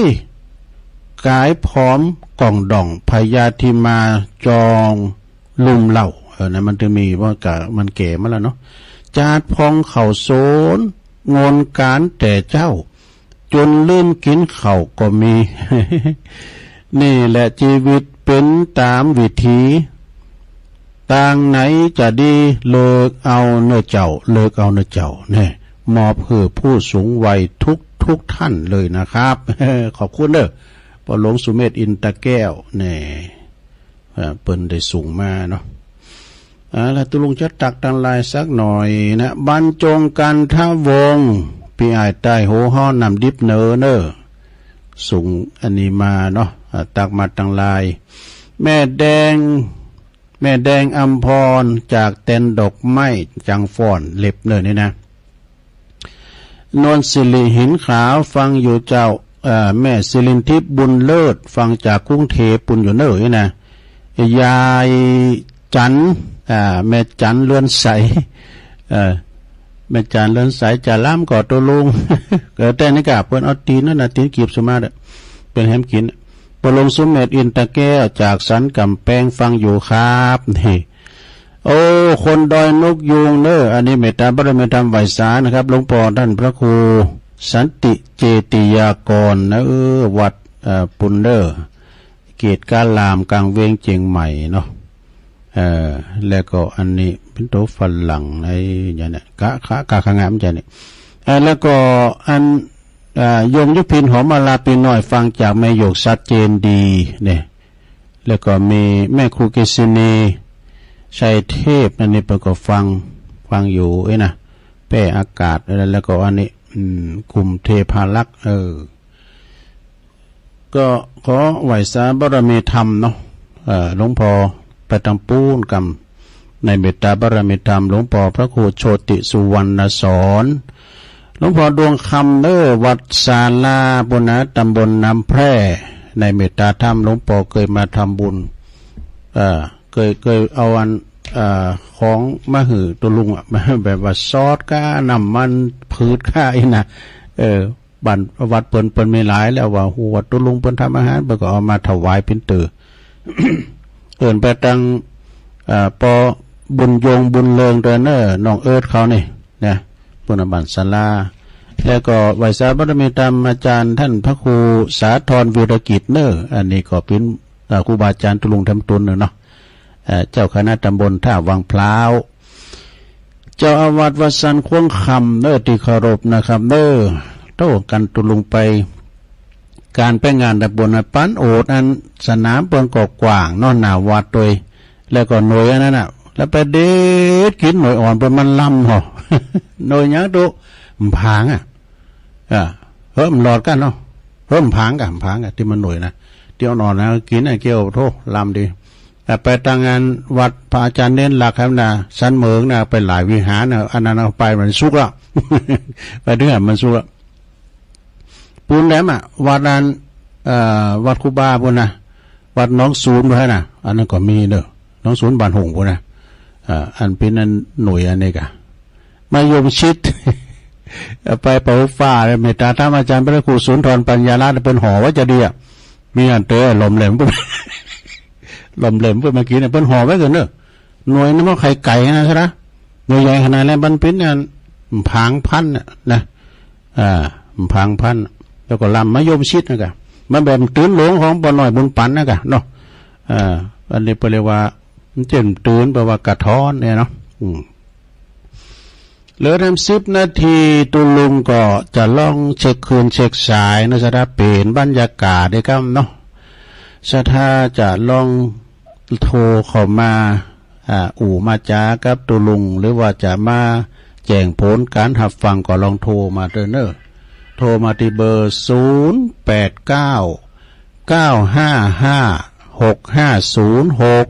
เบอร์แรกเข้ามาไผจ้าเจริญปอนจ้าครับโหยายพรกะยายพรร้องวัวแดงมาก่อนเปิ้นชัดเจนเลยเนาะได้ยินจากชัดเจนชัดเจนเลยเนาะอันนี้อธิบายซ้ำๆกันหมดนะอีกาชมกันของกาได้ครับโอเคฟังไปติ๊กฟังไปติ๊กเจริญปอนเจริญปอนไผ่สาจับตุลุงแม่จันเลื่อนใสด้วยเนี่ยเวงตาการมาละเจ้าเอามาหันแนวคุณร่างกายครบ32ค่ะตัวเก่าเนี่ยODI ตัวนี้เนาะไม่น่ะโอ้นี่ไปสู่ชีวิตได้กะขนาดนั้นเพิ่นยังฆ่าตัวตายน่ะนะนะครับโอ้ลำบากลำบนเหมือนชีวิตถูกสาปนะเนี่ยแน่นอนไม่ยินดูล่ะเฮายังดีเนาะเกิดมาหูตาครบถ้วนบริบูรณ์แน่นอนเอาร่างกายยังแข็งแรงครบ32ก็เป็นบุญเอาแล้วนะแม่นตีตุลุงหวานแป้งนั่นน่ะมันมันได้มีแล้วมันก็เลยหล่นแผลไปที่กูนะเลวตางั้นน่ะมีไปสู้นะวะมันต้องก็ข้างแรกก็ต้องนกเอามาขี่ตกนั่นเนาะกะมันแผ่ไปเผยแผ่ไปคนตกด้วยทั้งหมดมันนั่นชุดหล่นก็เลยแผ่ไปติ๊กๆนั่นก็ดีแล้วเนาะ ชัดเจนดีนะตุลุงโอ้ยินดีแม่จันเด้อเจ้าสาธุสาธุเจริญปอนรีบพายตลาดตัวใส่พวกฉันเนาะแม่จันสมเนาะเจ้าฟังอยู่เด้อเจ้าอันวันเสาร์นั่นตักปิ้งเป็นไรไปเห็นอ่ะมันตั้งปูนกันอันปูนมันเจ๊ตั้งเฮาเฮาตุลุงออกอยู่เนาะออกกันออกตลอดไม่ว่าแล้วบอกตาว่าบอกมันตั้งปูนตอนนี้มันออกตลอดเจ้าชัดเจนเนาะยินดีเจ้าสาธุ0899555656เจริญปอนกราบไหว้ครับโอ้เนินหลักมาแล้วนิมนต์เลยครับก็ผักบุ้งโจเนาะแอนพิกอัพอย่าฝรั่งมันรู้จักหรอถ้าเป็นพี่จีเนี่ยฝรั่งมันรู้จักหรอพริกแอนไฟเนี่ยถ้าเป็นข้าวแหลมนี่มันก็บอกเขาใส่บอกแอนไฟมันรู้จักสองอย่างนั่นนะฝรั่งรู้จักสองอย่างนะพริกจีกับวันข้าวแหลมพริกแอนไฟเนี่ยเหมาะแน่เนาะ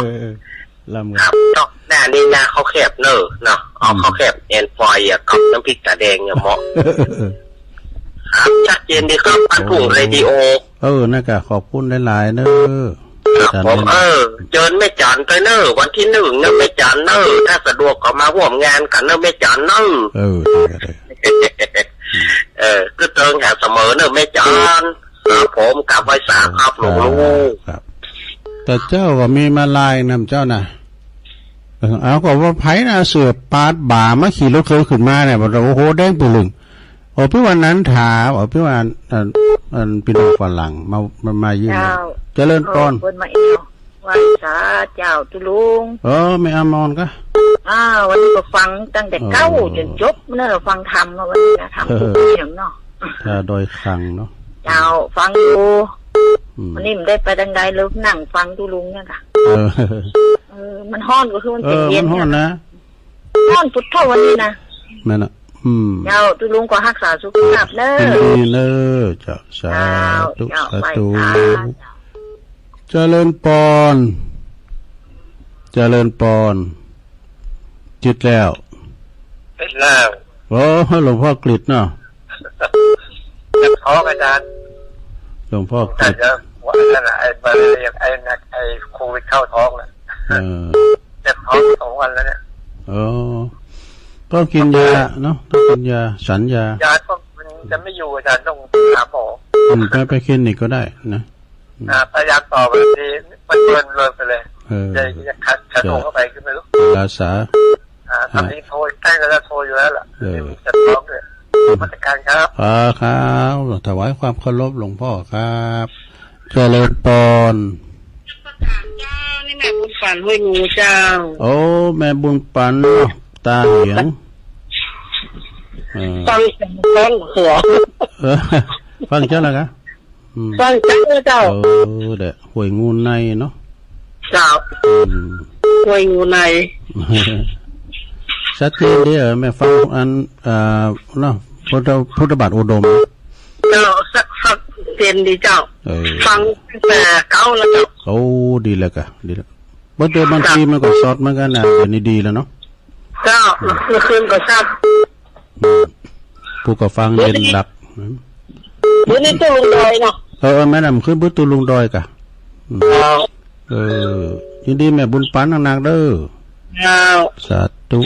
ธุวันนั้นเพิ่งก็มาแอวมาไหวพระธาตุโลดมามุดิตาหลวงพ่อน่ะโดยการนำของโยมกนกพิษชัยนาเนาะเจริญปอนเจ้าตุลุงแม่สมภาราเจ้าฟังอยู่เจ้าธรรมะกับม่วนดีเนาะแต่มันมันยาวตัดตุลุงมันยาวฮะทำกลมเนาะทำกลมเจ้าชัดเจนดีเนาะตุลุงโอ้ยินดีกำลังใจนะเจ้าสาธุเจ้าไว้สาเจ้าสันทรายมาละเจริญปอนเจ้าไว้สาเจ้าท่านนั้นแม่จันเสีย เจ้าสุขาเนาะจันสีฟังอยู่เป็นกำลังใจให้แน่แจงหัวลิ้นเจ้ายินดีแม่เนสาธุสาธุทำซ้ายเนี่ยบ่บีก็เอาให้ดีก่อนเนาะก็จะโทนซ้ายก็ได้อยู่เก่าซ้ายด้วยกันเนาะเก่าซ้ายด้วยกันเมื่อแรงวันนี้ก็มียายพรล่องวัวแดงสันกำแพงเจงใหม่แม่จันเลือนใสเวงตาการแม่จันสมหลังกาดแม่สาวแม่อายสัมมาเนตเอาลักปัญโยนันวัดสันเมืองแม่อามรจากท่าดอยครั่งเนาะหลวงพ่อกฤษพุทธอุทยานปางโมจางเจงดาวพวกกันแม่บุญปันตาเหียงห้วยงูในแม่สมผัดอันนี้แม่ย่อยสันทรายแล้วก็แม่จันศรีสุขาบันแจงโหลิ้นฟางเนาะได้เก่าสายตุลุงก็จบเวลาเสียงเวลาพอดีนำรายการจากลาสถาไปก่อนปะกันใหม่วันจันทร์หน้าขอให้อยู่ดีมีสุขอายุบันควันยืนมีจงมีใจจัตตาโลธรรมาวัฏันติอายุวันโนสุขังปะลัง